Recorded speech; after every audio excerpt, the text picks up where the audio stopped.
प्रेम शुक्ला जी से मैं बात कर लेता हूं। प्रेम शुक्ला जी, उधर दिग्विजय जी भी ट्वीट करके कह रहे हैं कि इस पे अगर स्पाइन है तो संज्ञान लेना चाहिए आयोग को। इधर यहां भी कहा जा रहा है, घनश्याम तिवारी जी कह रहे हैं कि इस पर खुद संज्ञान लेगा आयोग। इसमें शिकायत करने का प्रावधान नहीं है क्या पार्टीज के पास?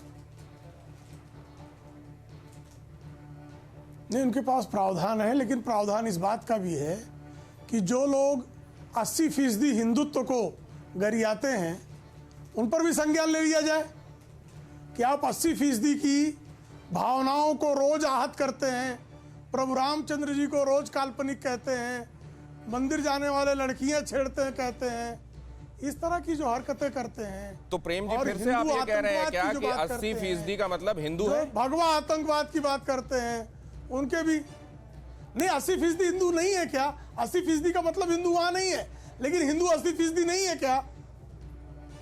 उस हिंदू को बार बार प्रहार किया गया है कि नहीं किया गया? कहा वो 80% उसकी आस्थाओं को कुचला गया है कि नहीं गया? लेकिन 80% जो है इस देश में, उसकी आस्थाओं के साथ क्या किया गया?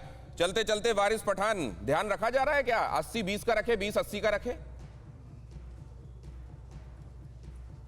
नहीं, ध्यान तो रखना चाहिए ना, ध्यान रखना चाहिए। हम तो जा रहे हैं वहाँ पे सियासत की इधर हिस्सेदारी के लिए साहब। हम विकास की बात कर रहे हैं, हम पॉलिटिकल एम्पावरमेंट की बात कर रहे हैं। हमने डेटा बताया कि उत्तर प्रदेश में, आपको भी जरा सा मैं डेटा समझाता हूँ।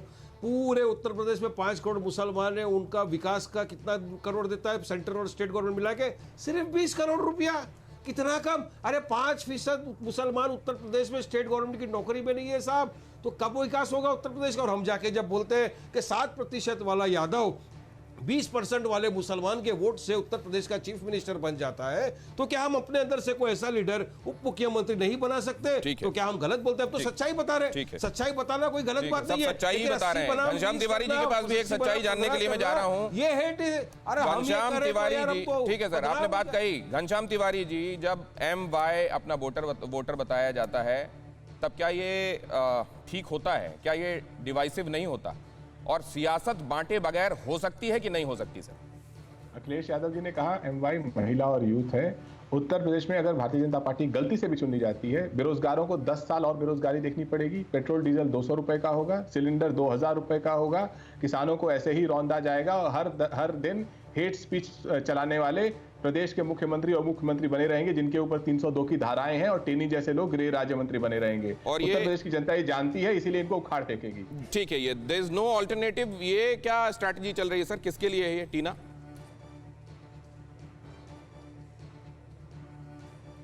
देखिए, उत्तर प्रदेश की जनता के पास ऑल्टरनेटिव है, और वो ऑल्टरनेटिव ये है कि अखिलेश यादव जी 10 मार्च को आ रहे हैं और बाबा जी का टिकट कट चुका है, वो जा रहे हैं। तो उत्तर प्रदेश में ऑल्टरनेटिव है बुनियादी मुद्दों पे राजनीति करने का। उत्तर प्रदेश की जनता दोबारा इस विध्वंस की राजनीति से उत्तर प्रदेश को मोड़ करके बुनियादी मुद्दों की राजनीति पर लेके आएगी। ये सरकार महंगाई के बारे में एक शब्द नहीं बोल सकती, बेरोजगारी के बारे में एक शब्द नहीं बोल सकती, किसानों से हुए अन्याय के बारे में एक शब्द नहीं बोल सकती। ठीक है, एक कहावत है शुभ्रता की, जो सबका होता है वो किसी का नहीं होता, और सियासत में इसीलिए आपको अपने वाले चुनने पड़ते हैं। सही है क्या? दिनेश जी, बिल्कुल सही बात है। आपको अपने वाले इसलिए चुनने पड़ते हैं क्योंकि जो अपने आप को ही पराया मान करके चलते हैं, उनको आप कब तक समझा सकते हैं? तो अपनों को तो संगठित करना पड़ेगा। लेकिन बात ये नहीं है, बात ये है दिनेश जी कि जो लोग इतनी बड़ी बड़ी बातें कर रहे हैं कि चुनाव आयोग को संज्ञान लेना चाहिए था, उत्तर प्रदेश के मुद्दे ये होने चाहिए थे, वो उत्तर प्रदेश के इन मुद्दों के साथ सड़कों पर क्यों नहीं है? वो चुनाव आयोग, पहले तो इन्हीं लोगों ने कहा कि इस देश की लोकतांत्रिक जितनी भी व्यवस्थाएं सब चरमरा कर टूट रही हैं, जब से मोदी जी आए, जब से योगी जी आए, और आज उन्हीं लोकतांत्रिक संगठनों की बाट जोड़ रहे हैं। बहुत धन्यवाद करूंगा मैं आप सभी का, आप सबने। और आप मुकेश जी, आपने जिस तरीके से अभी उंगली बाद में भी उठाई, मुझे ऐसा लग रहा है जैसे आप अंपायर से कह रहे हैं हाउस दैट। देखते हैं इस पे अंपायर क्या कोई संज्ञान लेता है नहीं लेता है, फैसला आता नहीं आता। बहुत शुक्रिया आप सभी का मेरे साथ चर्चा में जुड़ने के लिए। लेकिन वो शेर भी याद आ रहा है कि जब किसी से कोई गिला रखना, सामने अपने आईना रखना। अड़ी में इतना ही।